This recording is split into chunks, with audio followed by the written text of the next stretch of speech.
Muito boa tarde a todos, sejam todos bem-vindos à nossa casa. Vamos dar início ao nosso encontro de hoje. Rapidamente dando os nossos avisos, o estudo da terça-feira à noite, que é hoje, já voltou o sistematizado às 7h30.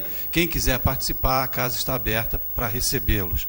Pedimos ainda, quem tiver condições, fazer a doação de sangue e também a nossa rifa dos quadros, que continua valendo lá com a Silvinha na nossa biblioteca. Nós tivemos no domingo agora passado a eleição, a Assembleia para prestação de contas, né, e também para a eleição da nova diretoria. Vou falar de improviso aqui, porque eu não achei a lista aqui. Nossa presidente agora é a Sueli Machado, que é a nossa palestrante de hoje. Vice-presidente a Ângela, né? 2 mulheres na presidência da casa, olha que legal, né? Foram todas muito bem fotografadas, inclusive com as presidentes antigas, a Magdala, está tudo lá no grupo da diretoria e deve ter se espalhado por outras redes sociais, com certeza. O primeiro secretário ficou o Ivan, né, que era o nosso presidente anterior. Segundo o Washington, segundo secretário. Primeiro tesoureiro o Jorge, que está lá na recepção hoje. Segundo a Valéria. A Marta? É a Marta.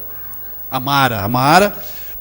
Depois do bibliotecário, a primeira a Valéria e a segunda a Eliane. E a comissão fiscal a Márcia e a Marta juntamente comigo. É a nova diretoria.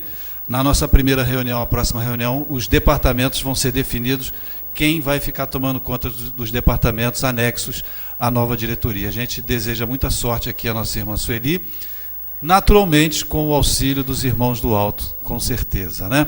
Vamos então fazer o nosso momento de reflexão e fazermos a nossa prece para darmos início então ao nosso encontro de hoje. Deus, Pai de infinita misericórdia e bondade, Jesus, querido amigo e mestre, estamos agradecidos mais uma vez da oportunidade que estamos tendo e pedimos nesse momento o auxílio do alto, dos irmãos da espiritualidade, para que a nossa irmã Sueli, que fará uso da palavra, possa ser bem intuída, como sempre dizemos, assim o será com certeza. Agradecidos mais uma vez da oportunidade, que assim seja, Mestre Jesus, em seu nome e em nome de Deus Todo-Poderoso. Nossa irmã Sueli, então, vai dar sequência ao estudo que diz que morrer não dói.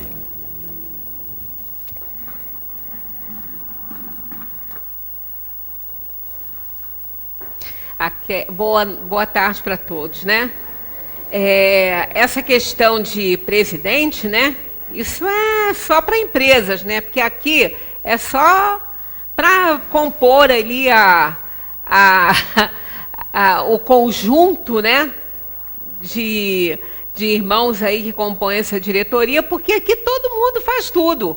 Todo mundo trabalha, todo mundo colabora aqui e ali. Isso não é uma empresa, isso é uma instituição, né, que a gente chama de religiosa, mas que é mais para desenvolver a nossa religiosidade do que propriamente uma religião, já que a doutrina espírita não é uma religião instituída, né? Então tem que ter alguém lá com o nome lá de presidente, né? Isso não é relevante, porque isso não é uma empresa, apenas para, né, dar aí um voto de Minerva, uma coisa assim, mas nada que, né, não implica aí um cargo de presidente, né? Somos uma diretoria, trabalhamos juntos, sozinho a gente não é nada, ninguém faz nada, o só não é nada. Né? A gente sabe muito bem que, realmente, se a gente não tiver a colaboração das pessoas, daqueles que estão ali junto, compondo essa diretoria, a colaboração dos outros trabalhadores que não estão nela no momento, mas que provavelmente ainda farão parte, e de todos vocês que aqui vêm, não anda, né? A coisa não anda. E como esse centro está aqui há 100 anos... é porque a gente tem a colaboração de todos, senão ele não estaria aqui em pezinho, bonitinho, lindo, né? Levando luz aí para todo mundo. Então, eu conto com a colaboração de todas as pessoas, não só daqueles que estão aqui, como o Flavinho costumava dizer, metido de besta, falando, mas de todo mundo que aqui frequenta, né? A gente só aqui está para transmitir uma mensagem que não é nossa, quem dera que fosse, né? Mas a gente está muito longe disso ainda. Nós somos todos aprendizes, né? Alunos e aprendizes. Bem, seguindo a nossa tarefa aqui de desenvolver este assunto, nós estamos trabalhando nessa questão, né? A separação da alma do corpo, que os espíritos dizem, a gente já passou por isso aqui, né? Não só no slide, quanto na vida real, né? Na nossa realidade várias vezes. E não, né? Não dói, né? Então, Kardec comenta que na morte natural, que se verifica pelo esgotamento da vitalidade orgânica em consequência da idade, o homem deixa a vida sem o perceber. É uma lâmpada que se apaga por falta de energia. Então a gente vê que não dói. A dor, a gente já comentou, é por conta da nossa inferioridade, do nosso apego às coisas desse mundo aí, né? E aí a gente, ao se desligar, sofre um pouco, porque permanece ainda algum tempo ligado, e isso é que dói, né? Não é o fenômeno da morte em si. Então, como se opera a separação da alma e do corpo?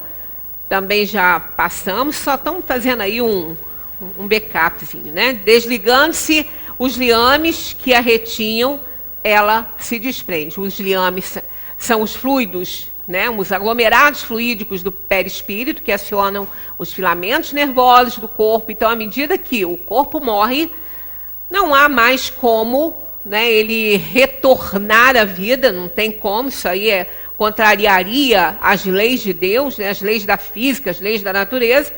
Então, desligando-se esses liames que a retinham, que é esse aglomerado fluídico do perispírito, que une a alma ao corpo. No momento que ele não aciona mais os filamentos nervosos, a alma está fora do corpo, mas não significa que ela esteja livre, totalmente livre. Nós vamos passar, né, por esse slide.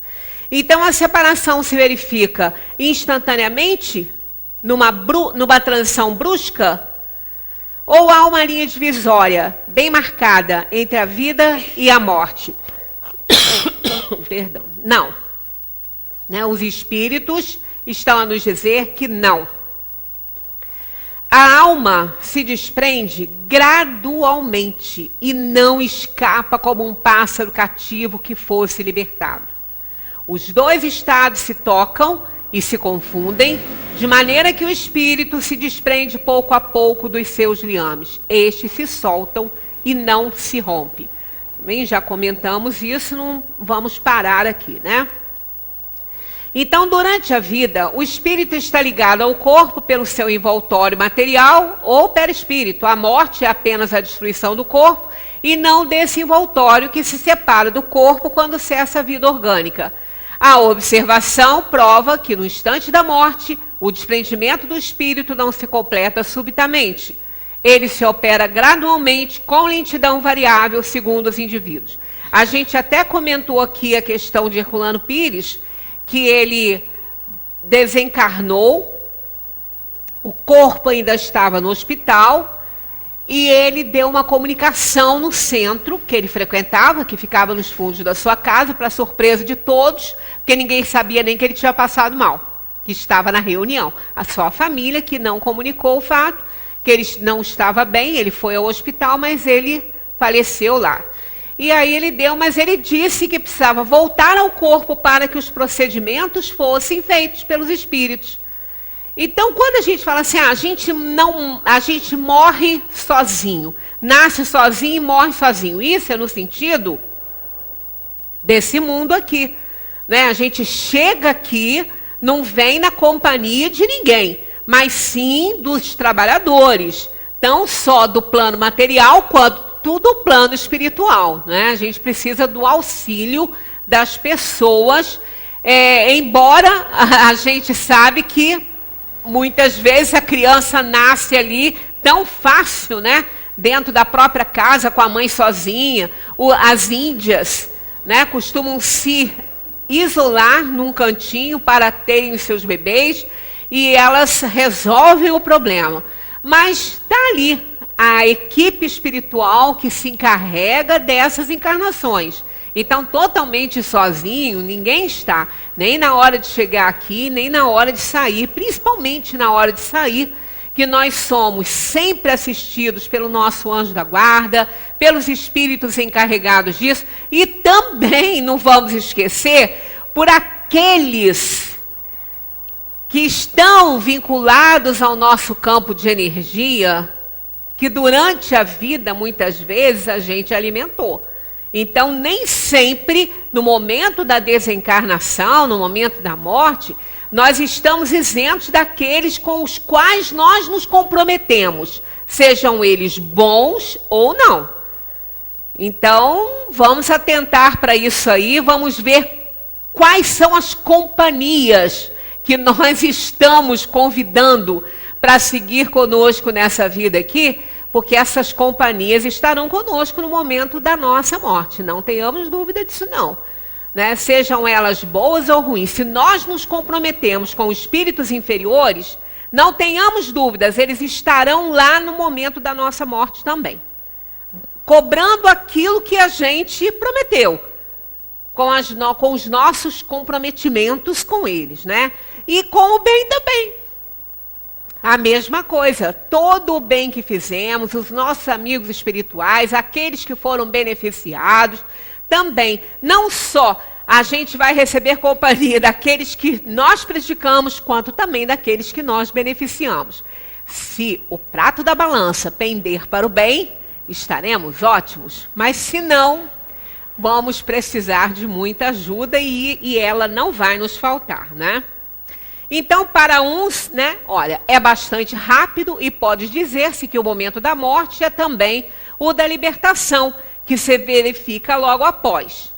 Caso o espírito não seja muito apegado ao corpo físico, ele entenda que o corpo físico é só um templo, um instrumento para que ele se manifeste aqui na dimensão material.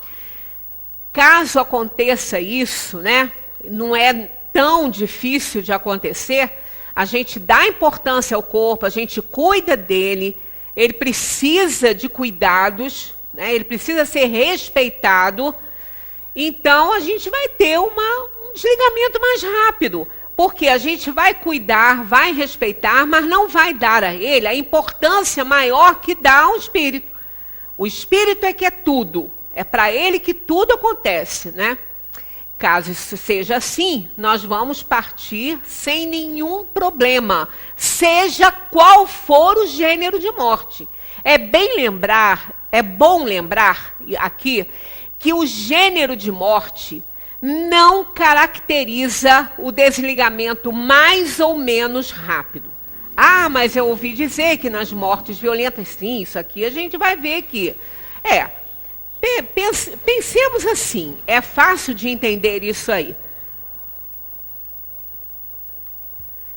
Uma pessoa em pleno vigor da vida, com toda a saúde, tudo certinho, é um atleta, né? Se cuida do corpo.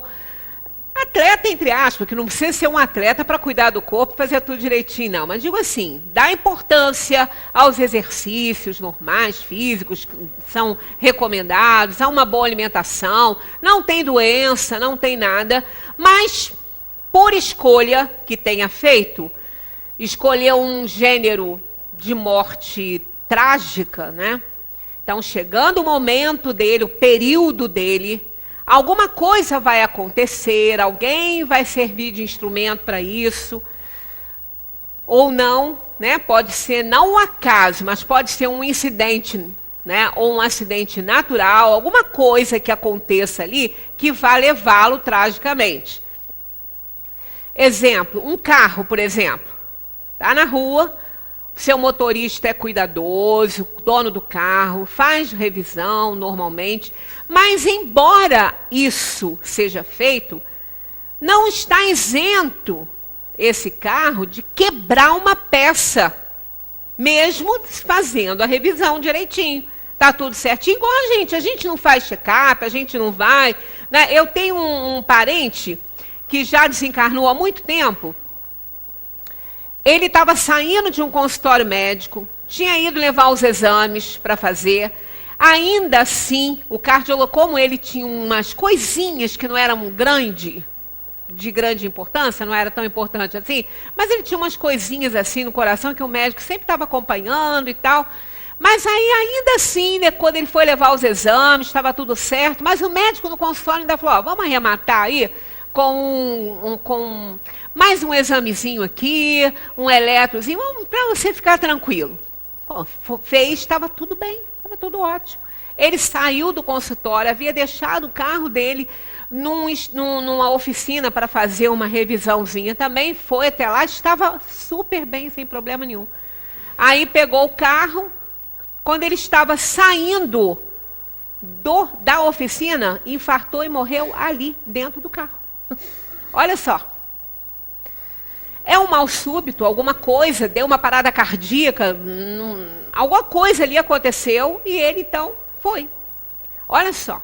Então, a gente não está livre. Nós temos sempre que fazer a nossa parte. A gente não pode ter, assim, culpa, né, de acontecer com a gente o que acontece, que isso vai doer muito na consciência, né, quando a gente analisar tudo direitinho. Mas ele não, ele estava tranquilo. Ele estava saindo do médico, estava tudo certo. Então, o que não impede de um carro também, que a gente esteja fazendo revisão, que esteja tudo certinho, que de repente quebre uma peça, ou estoure um pneu, alguma coisa assim, na rua, na via, bateu em alguma coisa, né? E esse carro vá para cima da calçada e atropele aquela pessoa cuidadosa, que sempre se alimentou bem, que sempre fez tudo direitinho, fazia seus exercícios regulares, estava no auge da idade, né? Estava tudo certo com ele, princípio vital pleno, tudo certinho, e ele desencarna ali. Então, ninguém é responsável por essa morte. Foi uma peça que quebrou no carro. O motorista não teve culpa porque mantinha a revisão do carro. Então, é aquele momento que ele foi usado como instrumento para que essa morte trágica acontecesse, porque estava no momento dele, mas ele não é responsabilizado, porque ele não teve culpa. Ele não estava alcoolizado, ele estava dirigindo direitinho, apenas aconteceu um problema, ele não conseguiu controlar o carro. E era para acontecer. Então, né, quando chega o nosso momento, no período, né, que nós temos que partir, vai acontecer algo que vai colaborar para a nossa partida daqui.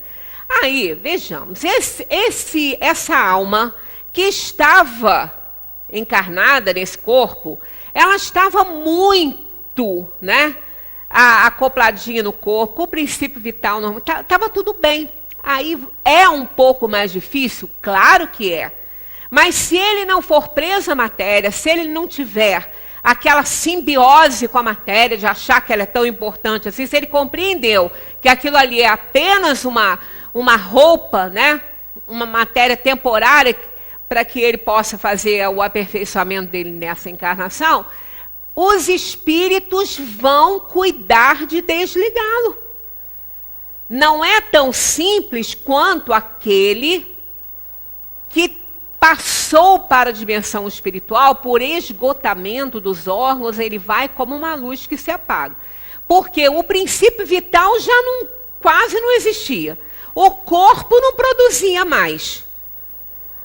Ele não conseguia armazenar o que lhe era transmitido do princípio vital. Porque a organização física não oferecia mais condições para isso. Então não tinha mais. Foi exatamente por, né, extinguir todo esse princípio vital, os órgãos então entraram em falência e ele desencarnou sem dor, sem nada, de uma maneira simples, quer dizer, desligou na hora ali, porque não tem mais condição. Também, se ele tiver muito apego, ele ainda vai ficar um pouco imantado aí nesse corpo. Por quanto tempo, a gente não sabe. Né? Mais ou menos, vai depender do apego que ele tenha. Porque uma pessoa também que está com muita idade, que está com, né, quase apagando mesmo, porque a organização física não dá mais condições. Mas se ele também for muito apegado ao corpo, pode ser que ele fique mais ligado ao corpo do que aquele mais jovem que desencarnou com toda a saúde e que não dava tanta importância assim ao corpo e se desliga com mais facilidade. Então, cada um é um. Não existe uma regra comum a todos. O que existe é isso, vai dar mais trabalho aos espíritos para auxiliar o desligamento dele? Sim. O outro desliga rápido, mas não quer dizer que vá se separar rápido do corpo. O desligamento foi por conta do esgotamento dos órgãos. Mas se ele tiver com a mente imantada no corpo, ele vai ficar ali. Por quanto tempo a gente não sabe. Está desencarnado, né? Está desligado, mas está imantado. Está fora da carne, mas para a mente dele ele não está. É nesse sentido que é rápido para uns e não para outros. E aí é que entra a questão da dor. Se ele continuar imantado, vai acontecer o que a gente já viu aqui os espíritos falarem, né? Noutros, porém, sobretudo naqueles cuja vida foi toda material e sensual, o desprendimento é muito mais demorado e dura, às vezes, alguns dias, semanas e até mesmo meses. Eu estou fazendo uma revisãozinha, porque ficou muito corrida a reunião de semana passada, e são coisas importantes para a gente questionar. Não importa muito essa questão do tempo, né? A gente precisa entender. Eu fui para casa semana passada com a sensação de ter corrido um pouco com isso, sem necessidade nenhuma, que aqui ninguém vai se formar em doutrina espírita, né? Por isso que eu estou fazendo essa recapitulaçãozinha. O que não implica, portanto, a existência no corpo de nenhuma vitalidade, nem a possibilidade de retorno à vida, mas a simples persistência de uma afinidade entre o corpo e o espírito. A afinidade está sempre na razão da preponderância que durante a vida o espírito deu à matéria. Então, o que a gente acabou de falar, né? É lógico admitir que quanto mais o espírito estiver identificado com a matéria, mais sofrerá para separar-se dela. Isso é fato na vida. Então, tanto faz aquele que teve morte violenta, né, que teve morte assim com toda a plenitude da sua vida, com todo o princípio vital, custa esvair? Custa. Vamos fazer um exemplo da rosa, da flor, da planta, né? A gente vai lá na floricultura e traz, leva para casa, ou a gente recebe aquele lindo buquê de rosas, né? Que eu acho um pecado arrancar a bichinha do pé, né? Mas também feita a nossa casa. Então a gente recebe aquelas flores, o que a gente faz? Vai lá e coloca num vaso com água. Beleza. Elas vão continuar viçosas ainda, primeiro dia, segundo dia, isso trocando a água dela para que ela absorva o oxigênio que tem ali, né? E os outros nutrientes também.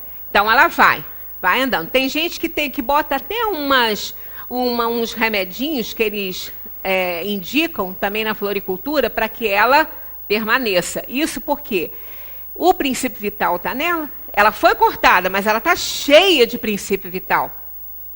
Ela apenas foi arrancada, são as mortes abruptas, né? As mortes repentinas. Ela foi arrancada do pé, foi cortada, então, e imediatamente ela foi colocada num ambiente, numa substância que retarda a perda daquele princípio vital. Então, ela vai ficando bonitinha. 3 dias, no 4º dia, assim, ela já começa a sentir muito, a perda já está maior, né, do princípio vital. Aí eles aconselham a gente dar um choquezinho nela no pezinho dela, corta na diagonal assim, e bota um foguinho ali. Aí ela sente, né, vai para a água, ela dá uma animada, né? Mas não passa de uma semana, a bichinha está toda murcha, tem que jogar fora, porque ela já começa a dar mau cheiro até na casa da gente. Então, isso porque o princípio vital foi todo embora, acabou, não tem mais nada ali. Então, houve ali o desligamento total da energia daquela flor, daquela planta, da planta em si, materialmente falando, que ela também tem a sua aura a energética, ela tem energia, né? Então, ela perde. Isso é mais ou menos o que acontece com as mortes violentas. Demora um pouquinho a esvair o princípio vital. Aí os espíritos se encarregam de auxiliar aquela alma que não tem que passar por nenhuma dor, porque ela já alcançou esse mérito. Ela não merece isso. mesmo ela estando ainda com essa dificuldade, o corpo ainda retendo fluido vital, imaginemos, se essa alma então for cremada, perdão, alma não é cremada, se esse corpo então for cremado, o que vai acontecer? Não esvaiu ainda o princípio vital, mas o corpo não tem mais vitalidade, tá? É o princípio vital que está lá, que não aciona mais os filamentos nervosos, mas que ainda não se esvaiu totalmente. Os espíritos, se ele ainda tiver um pouco imantado por causa disso, se ele não tiver que passar por nenhuma dor, nenhum sofrimento ou constrangimento por conta da cremação, se ele não tiver que passar por isso, os espíritos vão se encarregar de neutralizá-lo de tudo isso. Então, a gente sempre fala aqui que não é o fenômeno em si da morte, não é o destino que se dê a esse corpo, não é isso que faz a alma sofrer. É a imantação que ela ainda está, que isso os espíritos não podem fazer nada. Porque é ela que está imantada, ela que está ligada, ela que se apegou. Não é por conta de uma morte violenta que ainda tem o princípio vital está custando a se esvair. Não é por esse motivo. Que esse aí, se a alma não puder, né, soltar tudo aí, ela não merecer sofrer, os espíritos podem se encarregar de neutralizar. Mas quando ela está imantada ao corpo por conta dela, aí é outra história. Aí ela vai sofrer algumas coisinhas, algum constrangimento na destinação do corpo, que pode ser ou na cremação ou no sepultamento. Como a gente viu aqui, tem aquele slide que a gente já até leu, que ela pode até sentir um pouco a decomposição do seu corpo, né? Por outro lado, a atividade intelectual e moral e a elevação dos pensamentos operam um começo de desprendimento, mesmo durante a vida corpórea, e quando a morte chega é quase instantânea. Então, se aquele que está sempre voltado para a espiritualidade, né, ele entendeu já, então vai ser instantâneo, vai sofrer absolutamente nada. Este é o resultado dos estudos efetuados sobre todos os indivíduos observados no momento da morte. Então, a gente chegou nesse aqui, que realmente isso aqui é desagradável, a gente já leu e tudo, mas são casos raros em que a alma vai ficar imantada e vai sentir, são raros mesmo, isso não é uma coisa comum. Nós tivemos, inclusive, no livro No Céu e o Inferno, tem ali uma comunicação de um espírito que foi até presidente da Associação Espírita, quando ele estava ali encarnado, era uma pessoa normal, uma pessoa do mundo. Como a gente falou, não é santo. Aqui a gente não precisa ser santo para se livrar dessas coisas, não. Basta a gente estar fazendo a nossa parte, fazendo o esforço necessário para a gente domar aquelas tendências inferiores que a gente carrega, e aí sim a gente não vai ter grandes problemas. O nome dele é Sansão. Se vocês tiverem o Céu e o Inferno, deem uma lidinha em Espíritos Felizes. Esse caso está em Espíritos Felizes. Ele combinou com um amigo que quem fosse primeiro contaria o que aconteceu no momento da morte. Ele combinou com o amigo dele, ele foi primeiro. E olha, essa comunicação, sabe aonde que ela aconteceu? Na vigília dele, aonde o corpo estava sendo velado. Ali que a comunicação aconteceu. Olha a lucidez desse espírito diante do seu corpo. E ele ainda falou, meu corpo, mísero corpo que me ajudou muito durante toda a minha vida. Ele estava vendo o corpo ali, para ele aquilo ali, não estava dizendo nada. Então, quando que um espírito assim vai sentir decomposição, vai sentir impacto na cremação? Nunca, ele já está fora do corpo. Fora do corpo. E alguns videntes, inclusive, veem nos velórios, né, alguns já me relataram isso, veem nos velórios o espírito participar do seu velório. Em alguns casos, não entende nada. Olha o corpo, nem reconhece que é ele. E fica ali, velando um corpo que é dele e que ele não tem noção. Ele não entendeu que morreu, ele se toca, ele se sente, ele vê, ele tem um corpo espiritual. Então ele fica ali, tenta conversar com um, tenta conversar com o outro, olha para o corpo, não acha que é ele. Enquanto outros estão lúcidos, entenderam que o corpo morreu, mas estão participando do velório e recebendo as homenagens que estão sendo oferecidas a ele. Olha que bonito isso. Né? Participam, ouvem as preces, ouvem o que é dito, né? E ainda vai consolando os mais desesperados, porque ele já entendeu, o corpo morreu e ele vai seguir. E nesse momento, evidentemente, que ele já está desligado do corpo por ação, né, dos espíritos encarregados do trabalho, mas auxiliado por outros espíritos, se ele tiver tido uma morte por uma doença séria. Né, porque às vezes ele está debilitado ainda, ele está ainda sob os efeitos da desencarnação e da doença que o levou. Não é assim, sacudir a poeira e sair, não. Não é bem assim que acontece, a coisa não é tão rápida assim, né? Então, auxiliado por outros espíritos, quer dizer, por ocasião de fechar, né, a urna, vai fechar, vai saindo e ele, então, se vai embora com os espíritos.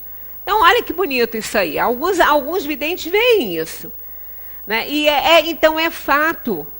Porque a pessoa não está ali, não tem necessidade nenhuma, né, de falar que está vendo uma coisa que não está. Para que a pessoa vai fazer isso? E médios confiáveis, né? Que a gente não vai realmente questionar isso, né? E muitas vezes a gente que tem uma sensibilidade um pouquinho maior, a gente sente a presença ainda do espírito no corpo. Às vezes, quando a gente vai fazer uma prece, que a gente vê a presença dele ali, muito apegado ainda.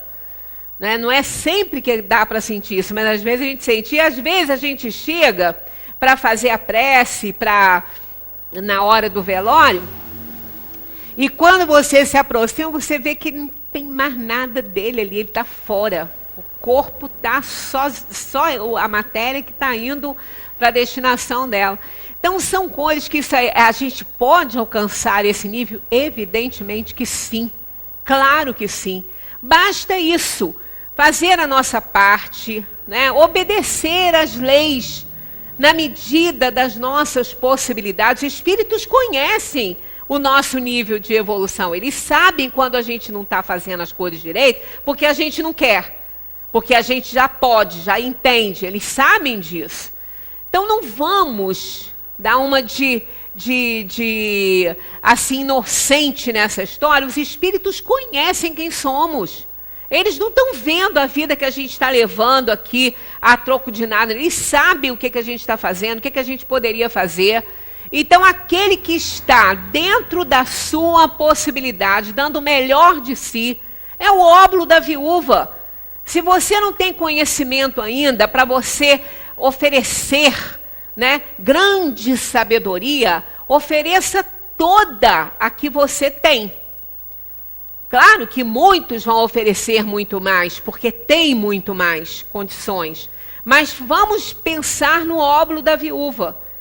Se nós estivermos dando toda a sabedoria que nós temos, estamos obedecendo a lei, embora algumas atitudes nossas serão reprovadas pela sociedade, a gente não alcançou ainda. Então, é como aquele aluno que está no curso fundamental, ainda não se pode exigir dele conhecimentos de quem já está numa universidade. Ele está oferecendo tudo que ele tem, é o óbolo da viúva. Então, quando nós oferecemos a Deus tudo que a gente tem de sabedoria, de ação, de caridade, mesmo que eu ainda não tenha entendido o máximo, Ele sabe que eu dei o meu máximo. E eu vou ser recompensada por isso. Ainda que não seja lá, né, um exemplo, um modelo, né, para uma sociedade, mas eu dei o meu melhor. E eles sabem disso e vão me dar também aqueles bônus que eu alcancei por conta do esforço que fiz. Não, a gente não tem desculpa de falar assim, ah, mas será? Eu não estou nessa, eu não consigo. Consegue, todos conseguem. Porque Deus não está pedindo o que nós ainda não podemos oferecer. Ele está pedindo o que a gente já pode oferecer e muitas vezes não oferece.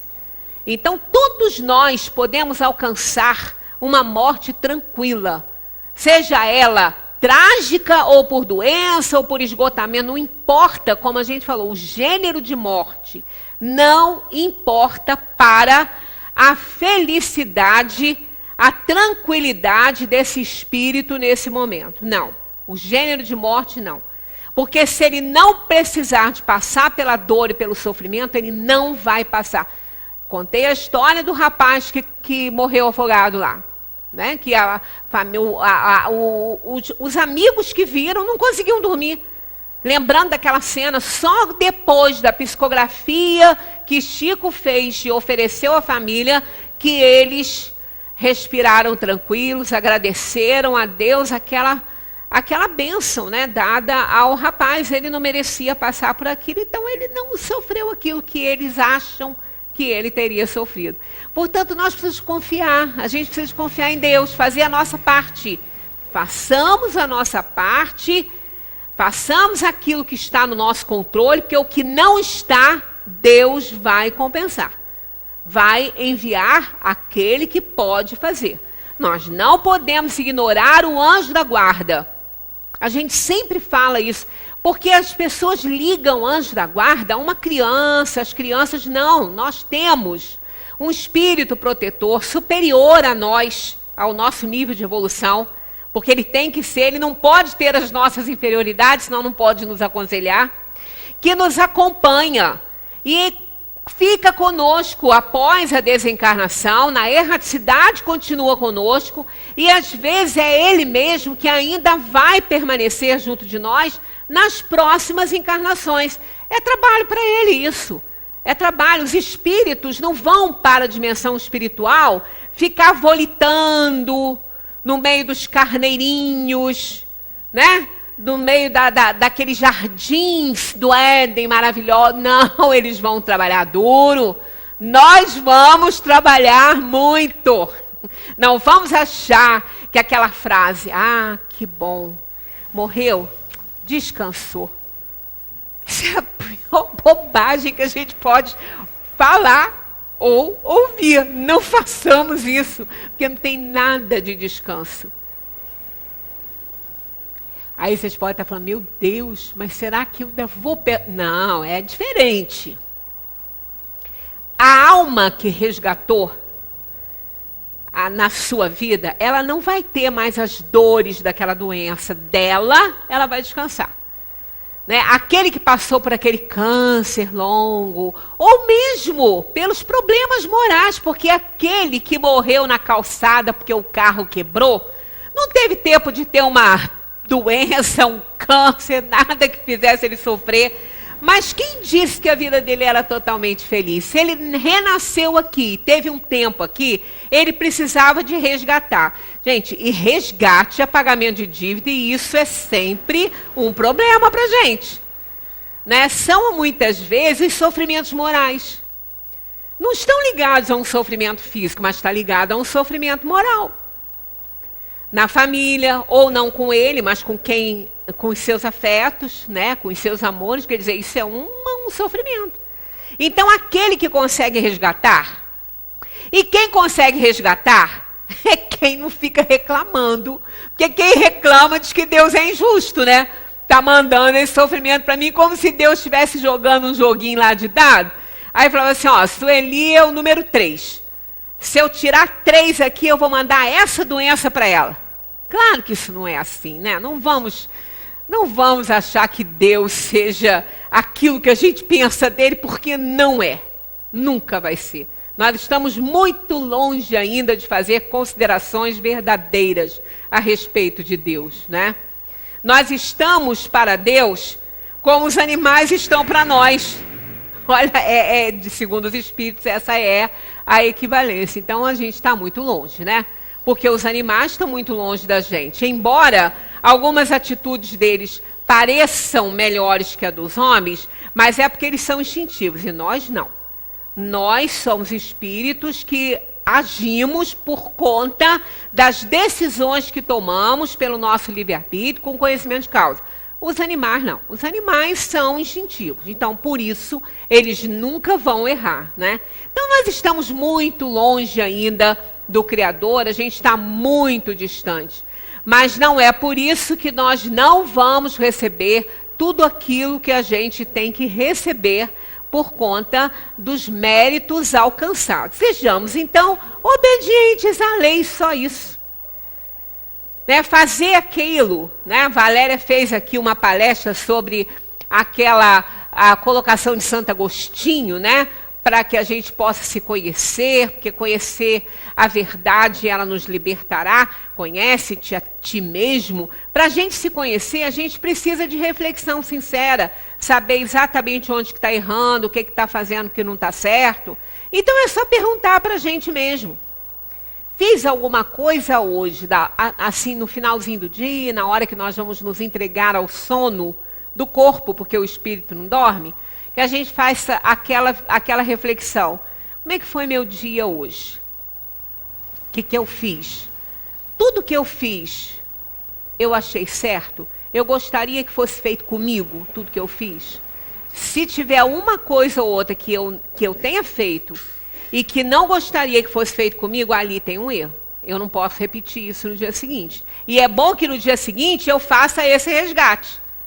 Então, os resgates são dolorosos. Muitas vezes a gente tem que pedir perdão, a gente não sabe fazer isso ainda. Né? A gente às vezes fala assim, como é difícil perdoar. Não se preocupe que é difícil perdoar, mas é difícil pedir também. Tem pessoas que não conseguem. Não conseguem. E se tiver caminhando junto com almas que consigam ver nas atitudes daquele que não sabe pedir perdão, um pedido de perdão, que às vezes não sai pela boca, mas sai pelas atitudes. Se a gente não consegue ver isso, aquela pessoa então fica sendo massacrada.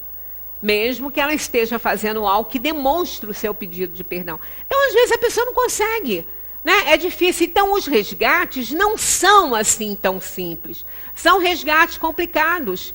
Então, aquele que passou por um problema sério, né? Uma doença que consumiu-lhe o corpo e com muita dor, que tem certos tipos de doenças que causam muita dor. Outras doenças doem mais naqueles que estão em volta, né? Do que naqueles que estão realmente doentes. Mas, de qualquer maneira, há muita dor e sofrimento, seja por parte de quem sofre a doença ou por parte de quem está cuidando daquele paciente, daquela pessoa.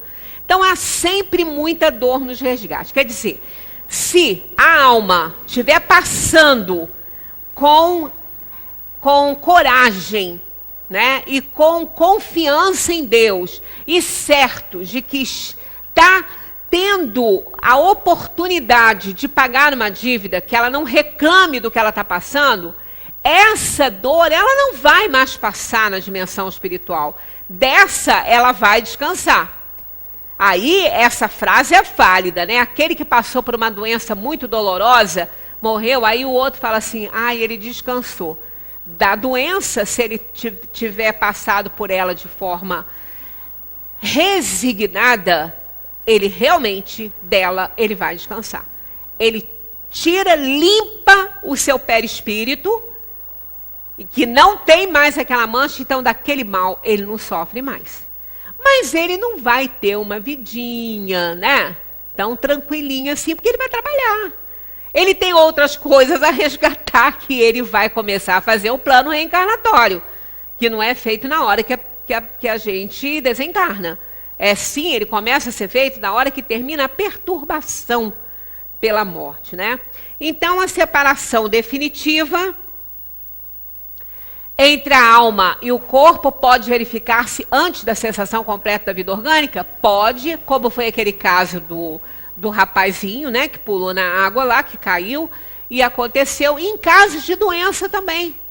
Muitas vezes, em casos de doença muito dolorosa, se o espírito não tiver que passar, vai ficar ali um tempo e a alma vai ser neutralizada. Ela está ali, porque o corpo não morreu ainda, ela está, mas ela está neutralizada, não está sentindo mais nada se ela não tiver que passar. Então o sofrimento, ele não está ligado ao gênero de morte, nem de doença, nem nada, nem destinação do corpo, e sim à evolução da alma, ao que a alma merece ou não. É ali que está o X da questão, né? Então, no momento da morte, a alma tem, às vezes, uma aspiração ou êxtase que lhe faz entrever o mundo para o qual regressa. A alma sente, muitas vezes, que se desatam os liames que a prendem ao corpo. E então emprega todos os seus esforços para se desligar de uma vez. Já parcialmente separado da matéria, vê o futuro desenrolar-se ante ela e goza por antecipação do estado de espírito. Quantas vezes a gente tem visto os relatos de pessoas que tiveram aquela morte clínica, não é? Que teve uma parada e elas se ausentaram e eles ficam lá ressuscitando, tentando trazer a pessoa e ela já desligada. E ela então, ela entra na dimensão espiritual e vê as pessoas, ela vê. Tem um filme muito bonito que é muito interessante, aconselho todos a assistirem, se não viram ainda, né? O Céu é de Verdade. Esse filme é lindo esse filme. É um garotinho que teve um problema, foi para o hospital, e ele estava praticamente desenganado dos médicos, né? E ele se desliga totalmente ali do corpinho dele e ele vai para a dimensão espiritual e vivencia aquela experiência linda na dimensão dos espíritos. Ele vê, segundo ele conta, que ele viu Jesus, ele viu a irmã que não chegou a nascer. Olha que interessante isso. Ele viu a menina que a mãe perdeu no útero ainda. E ela diz, eu sou a sua irmã. Aí ele pergunta o nome, ela falou assim, eu não tinha nome ainda. É lindo o filme, é lindo. E tem comprovações porque ele encontra com o avô. Né? O avô, ele chega perto, ele é conduzido por um espírito, que segundo ele conta depois, que era um homem bom. E isso acontece depois, uma comprovação, quando ele viu a foto, quando ele retornou ao corpo. O pai é pastor de uma igreja. Então ele começou a fazer uma pesquisa sobre algumas coisas que o menino foi contando.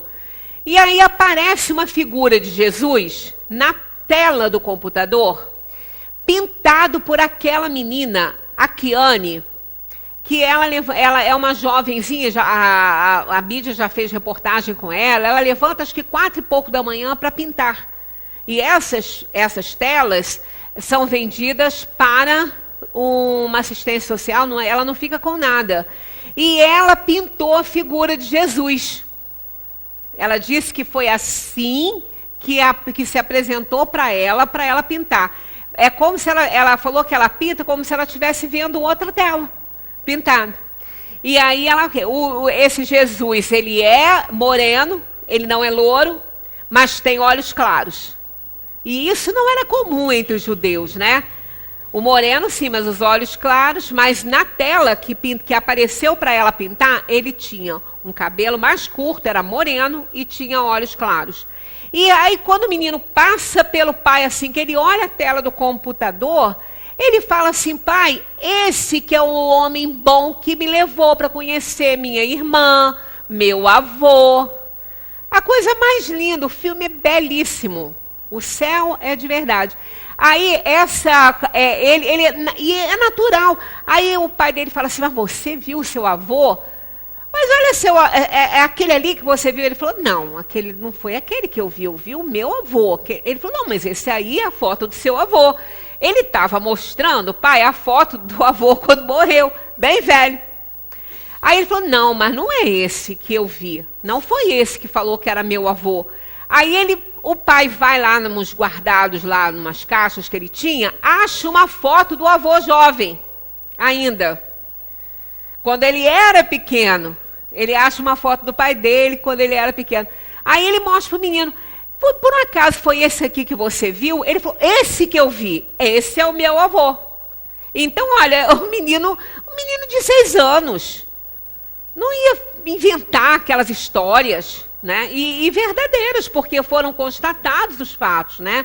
Que ele foi falando. Inclusive a criança, né?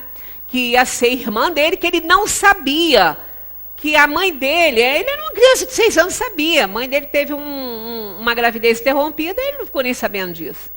Então, esse filme é lindo, quer dizer, o espírito, quando ele está naquela situação muito difícil, às vezes ele tem essa parada, ele adentra ao plano espiritual, ele entra na dimensão, ele vê tudo. E alguns não querem nem voltar. Porque estão vendo a coisa tão bem, tão bonita, mas olha, isso também não é uma regra que aquele cenário, que aquilo tudo que a alma desprendida do corpo viu, não significa que é para lá que ela vai estar sintonizada quando realmente ela tiver que deixar o corpo. Porque esses ambientes espirituais, eles estão de acordo com a sintonia evolutiva da alma. Ah, vai se encontrar com um parente? Eles dizem que vai, nós vamos ver isso. Mas aquela alma precisa estar em sintonia com a outra que está lá. Porque os espíritos se aglomeram, se juntam e formam, né, as comunidades espirituais pela sintonia em que eles se encontram, pelo nível evolutivo. Se ele não tiver com a evolução suficiente, ele não vai se juntar aos outros que estão mais evoluídos do que ele. O que não impede de ver, e de se comunicarem e de se virem. Mas não vai ficar no mesmo ambiente por causa da sintonia. Porque não é um espaço como nós temos aqui, a cidade de Friburgo, a cidade lá do Rio, eu moro aqui. Não. É por evolução. Aperfeiçoamento da alma, é por sintonia vibratória. O espírito que está vibrando na mesma sintonia do outro, ele vai ficar junto. O que não está, ele não pode, ele não tem como ficar, porque esses grupos se formam por sintonia vibratória. Então, se não está igual, não consegue. Mesmo que queira, não consegue, né? Bem, continuando. O exemplo da larva que primeiro se arrasta pela terra, depois se fecha na crisálida, numa morte aparente, para renascer numa existência brilhante, pode dar-nos uma ideia da vida terrena, seguida do túmulo e, por fim, de uma nova existência? Olha o que eles respondem quanto a isso, né? Uma pálida ideia, pálida ideia. A imagem é boa, mas é necessário não tomá-la ao pé da letra, como sempre fazeis. Por quê? Olha só o que está ali na pergunta, né? O exemplo da larva que primeiro se arrasta pela terra, depois se fecha na crisálida, numa morte aparente, para renascer numa existência brilhante. Olha, na lagarta, todas que viram borboletas saem lindas e voando pelo céu, maravilhosas e felizes. E nem todos os espíritos se libertam assim no além-túmulo. Precisa de ter merecimento para isso. Precisa de estar realmente desligado da crisálida, daquela coisinha fechadinha ali que é o corpo. Nós não estamos amarrados dentro do nosso corpo, feito a lagartinha ficou, né? Até virar uma borboleta. Nós não somos aprisionados no nosso corpo, nós somos livres, relativamente livres. Tanto que nós precisamos que o nosso corpo durma para que a gente possa adentrar na dimensão espiritual e recarregar as baterias ali. A gente precisa dormir. Não só por exigência do espírito, quanto também por exigência da matéria, que algumas funções orgânicas só acontecem durante o sono. do corpo, né? O descanso do corpo. E é necessário que isso ocorra. Até o horário de dormir, segundo os médicos, né? 10 horas seria o ideal. Está longe da minha realidade, então, eu já disse que se depender disso, eu estou muito mal, porque eu não durmo cedo. Raramente antes das 2. Raramente. Isso para mim ainda tem um raizinho de sol ainda, né? Mais comum quando os pássaros estão acordando, piando, estão me lembrando que o dia vai raiar, né? E aí eu tenho que correr igual vampiro para a cama, né? Parece vampiro que tem medo da luz, mas não é porque eu estou vendo que eu não dormi ainda, né? Mas eu amo a noite, né? E eu à noite produzo mais as minhas atividades, né? Sempre dá mais certo. De manhã eu sou um pouco inútil. Não consigo produzir quase nada. Aí eu vou dormir de manhã, porque aí sim eu vou produzir. Produzir durante a noite. Então, mas isso aí, segundo os médicos, é extremamente prejudicial ao corpo físico, não aconselho ninguém a fazer. Mas né? Se isso está me causando algum problema, eu ainda vou descobrir. Porque, por enquanto, ainda não descobri, não. Mas, segundo eles, a questão do peso é uma consequência disso.